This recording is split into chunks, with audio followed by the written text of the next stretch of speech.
நில அளவீடு செய்திட திட்டமிட்ட பிரிட்டிஷ் கிழக்கிந்திய கம்பெனியின் தேவைக்கென நில அளவையர் பயிற்சி வழங்கிட 231 ஆண்டுகளுக்கு முன் 1794 12 மாணவர்களுடன் தொடங்கப்பட்ட மதராஸ் நில அளவையர் பள்ளி மெட்ராஸ் ஸ்கூல் ஆஃப் சர்வே பின்னர் 1859 ஆண்டு பொறியியல் கல்லூரியாக உருப்பெற்றது வரை கிண்டி பொறியியல் கல்லூரியின் பயணம் நீண்ட நெடிய வரலாற்றை கொண்டது.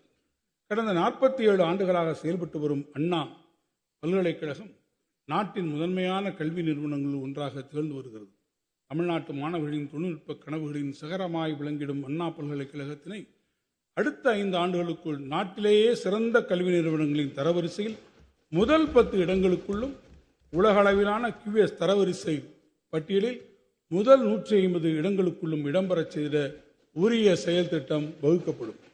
இத்திட்டத்தின் கீழ் திறன்மிகு வகுப்பறைகள், நவீன தொழில்நுட்ப ஆய்வகங்கள், புதிய ஆராய்ச்சி மற்றும் மேம்பாட்டு மையங்கள், புத்தொழில் நிறுவன பூங்கா, வளர்ந்து வரும் துறைகளுக்கான ஆராய்ச்சி உதவி, மெய்நிகர் ஆய்வகங்கள் ஆகியவை முன்னணி தொழில்நுட்ப நிறுவனங்களின் துணையோடு அமைக்கப்படும்.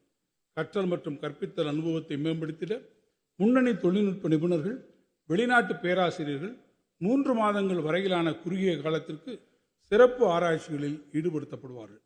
முனைவர் பட்ட மற்றும் முதுமுனைவர் ஆய்வு மாணவர்களை ஊக்குவிக்க புதிய திட்டங்கள் வகுக்கப்படும். உலகின் தலைசிறந்த பல்கலைக்கழகங்களுடன் இணைந்து தேர்ந்தெடுக்கப்பட்ட மாணவர்கள் வெளிநாட்டு கல்வி நிறுவனங்களில் இணைப்படிப்புகளை பயின்றிட வழிவகை உருவாக்கப்படும். நவீன வசதிகளுடன் கூடிய மாணவர் விடுதிகள், தலைசிறந்த வீரர்களை உருவாக்கிட உகந்த விளையாட்டுச் சூழல், அனைத்து உயிரினங்களும் இணைந்து வாழும் பசுமை பரப்பு என அண்ணா பல்கலைக்கழகத்தை ஆசியாவின் தலைசிறந்த கல்வி நிறுவனங்களின் தரவரிசையில் இடம்பெறச் செய்திட உரிய நடவடிக்கைகளை இந்த அரசு எடுக்கும். தமிழ்நாட்டில் அரசு பொறியியல் கல்லூரிகள் வளர்ந்து வரும் தொழில்நுட்ப முன்னேற்றங்கள் மற்றும் தொழில்துறைகளின் தேவைகளை நிறைவு செய்யும் விதமாக செயற்கை நுண்ணறிவு ஆர்டிஃபிஷியல் இன்டெலிஜென்ஸ், இணைய பாதுகாப்பு சைபர் செக்யூரிட்டி, மேம்படுத்தப்பட்ட உற்பத்தி தொழில்நுட்பம் அட்வான்ஸ்டு மேனுஃபேக்சரிங் டெக்னாலஜி, எந்திரவியல் ரோபோட்டிக்ஸ், மின்வாகன தொழில்நுட்பம் எலக்ட்ரிக் வெஹிக்கிள் டெக்னாலஜி மற்றும் சுற்றுச்சூழல் பொறியியல் என்விரான்மெண்டல் இன்ஜினியரிங் உள்ளிட்ட வளர்ந்து வரும் துறைகளில் புதிய பட்டப்படிப்புகள் வரும் கல்வியாண்டு முதல் அறிமுகம் செய்யப்படும். இவ்வகை நவீன தொழில்நுட்ப படிப்புகளை மாணவர்களுக்கு முறையாக அறிமுகம் செய்திட 50 கோடி ரூபாய் மதிப்பீட்டில் அரசு பொறியியல் கல்லூரிகளில் திறன்மிகு மையங்கள் சென்டர்ஸ் ஆஃப் எக்ஸலன்ஸ் முன்னணி தொழில் நிறுவனங்களுடன் இணைந்து உருவாக்கப்படும். அதேபோன்று அரசு பலவகை பாலிடெக்னிக் தொழில்நுட்ப கல்லூரிகளில் திறன்மிகு உற்பத்தி ஸ்மார்ட் மேனுஃபேக்சரிங் டெக்னாலஜி, இணைய பாதுகாப்பு சைபர் செக்யூரிட்டி அண்ட் நெட்வொர்க்கிங், உணவு தொழில்நுட்பம் ஃபுட் டெக்னாலஜி, புதுப்பிக்கத்தக்க ஆற்றல் தொழில்நுட்பம் ரெனியூவபிள் எனர்ஜி டெக்னாலஜி, ஆளில்லா வான்கலம் வடிவமைப்பு ட்ரோன் டிசைன் அண்ட் அப்ளிகேஷன் ஆகிய துறைகளில் புதிய பட்டய படிப்புகள் அறிமுகப்படுத்தப்படும். தமிழ்நாட்டில் இயங்கி வரும் அரசு கலை மற்றும் அறிவியல் கல்லூரிகளில் முதல் மற்றும் 2ஆம் சுழற்சி முறையில் மாணவர்கள் அதிகம் விரும்பி தேர்ந்தெடுக்கும் பாடப்பிரிவுகளில் கூடுதலாக 15,000 இடங்கள் வரும் கல்வியாண்டு முதல் தொடங்கப்படும். இம்முயற்சிக்கு தேவையான கட்டமைப்பு மற்றும் மனித வளத்திற்கென 15 கோடி ரூபாய் நிதி ஒதுக்கீடு செய்யப்பட்டுள்ளது. உயர்கல்வி சேர்க்கை விகிதத்தை பொறுத்தவரை நாட்டிற்கே முன்னோடியாக தமிழ்நாடு தொடர்ந்து திகழ்ந்து வருகிறது. அந்த சாதனை அளவை மேலும் உயர்த்திடும் வகையில் கல்லூரி மாணவர்களுக்கு தரமான உயர்கல்வியினை தொடர்ந்து வழங்கிட இந்த அரசு பல முன்முயற்சிகளை எடுத்து வருகிறது.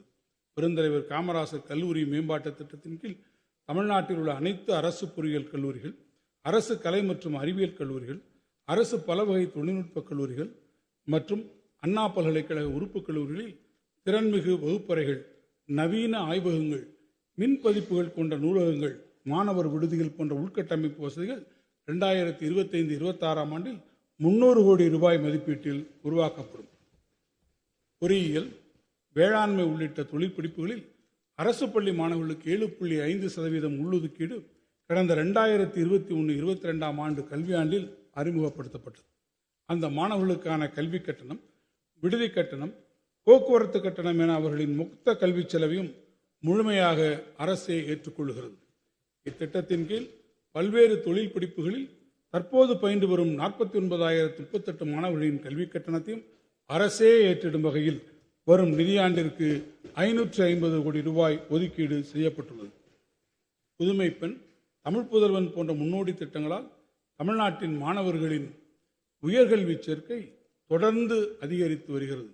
அத்தேவைகளை நிறைவேற்றும் விதமாக நீலகிரி மாவட்டம் குன்னூர், திண்டுக்கல் மாவட்டம் நத்தம், சென்னை மாவட்டம் ஆலந்தூர், விழுப்புரம் மாவட்டம் விக்கிரவாண்டி, செங்கல்பட்டு மாவட்டம் செய்யூர், சிவகங்கை மாவட்டம் மானாமதுரை, திருவாரூர் மாவட்டம் முத்துப்பேட்டை, தஞ்சாவூர் மாவட்டம் திருவிடைமருதூர், பெரம்பலூர் மாவட்டம் பெரம்பலூர் மற்றும் தூத்துக்குடி மாவட்டம் ஒட்டப்பிடாரம் ஆகிய இடங்களில் புதிய அரசு கலை மற்றும் அறிவியல் கல்லூரிகள் தொடங்கப்படும்.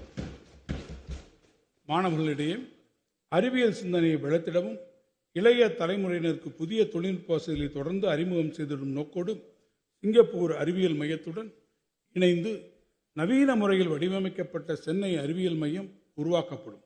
இம்மையத்தில் அறிவியல், தொழில்நுட்பம், பொறியியல் மற்றும் கணித ஸ்டெம் புலங்கள் மட்டுமின்றி விண்வெளி, வானவியல் துறைகளின் மெய்நிகர் மாதிரிகளும் இடம்பெற்றிருக்கும். குழந்தைகளுக்கான அறிவியல் பூங்கா, நவீன வானவியல் தொலைநோக்கு வசதிகள், ஆழ்கடல் உயிரினங்கள் மற்றும் வானவியல் நகர்வுகளை ஆழ்ந்து உணரக்கூடிய டிஜிட்டல் திரை அனுபவ அரங்குகள், அறிவியல் மாநாட்டு கூடங்கள், பார்வையாளர்களுக்கான பசுமை புல்வெளிகள் என அனைத்து வசதிகளுடன் கூடிய பிரம்மாண்ட சென்னை அறிவியல் மையம் 100 கோடி ரூபாய் மதிப்பீட்டில் சென்னை பெருநகர வளர்ச்சி குழுமம் மற்றும் அரசு பங்களிப்புடன் உருவாக்கப்படும். நாள்தோறும் மாறிவரும் தொழில்நுட்பம், புதிய கண்டுபிடிப்புகள், புத்தாக்க சிந்தனை, தொழில்துறை வளர்ச்சி ஆகியவற்றுக்கு அணிவேராகவும் அடித்தளமாகவும் இருப்பது அடிப்படை அறிவியல். காலநிலை மாற்றம், உலக வெப்பமயமாதல், புதுப்பிக்கத்தக்க மின்சக்தி சேமிப்பு தேவை, உலகெங்கும் பரவி வரும் நோய்க்கிருமி 2025-26 ஆண்டில் 1 லட்சம் கல்லூரி மாணவர்களுக்கு 2500 கோடி ரூபாய் அளவிற்கு பல்வேறு வங்கிகள் கல்விக் கடன் வழங்குவதை இந்த அரசு உறுதி செய்யும். இளைஞர் நலன் மற்றும் விளையாட்டு. இந்தியாவிலேயே விளையாட்டுத் துறையில் முதன்மை மாநிலமாக தமிழ்நாட்டை உயர்த்தும் நோக்கில் இந்த அரசு கடந்த 4 ஆண்டுகளில் விளையாட்டு மேம்பாட்டிற்காகவும் விளையாட்டு வீரர்களின் நலனுக்காகவும் பல்வேறு முன்னோடி திட்டங்களை அறிமுகப்படுத்தியுள்ளது. சர்வதேச மற்றும் தேசிய அளவிலான போட்டிகளில் பதக்கங்களை வென்ற 4554 விளையாட்டு வீரர் வீராங்கனைகளுக்கு இதுவரை 151 கோடி ரூபாய் உயரிய ஊக்கத்தொகை வழங்கப்பட்டுள்ளது. மேலும் விளையாட்டு வீரர்களுக்கான 3% இடஒதுக்கீட்டின் கீழ் இதுவரை 93 விளையாட்டு வீரர்களுக்கு அரசு மற்றும் பொதுத்துறை நிறுவனங்களில் வேலைவாய்ப்பு வழங்கப்பட்டுள்ளது.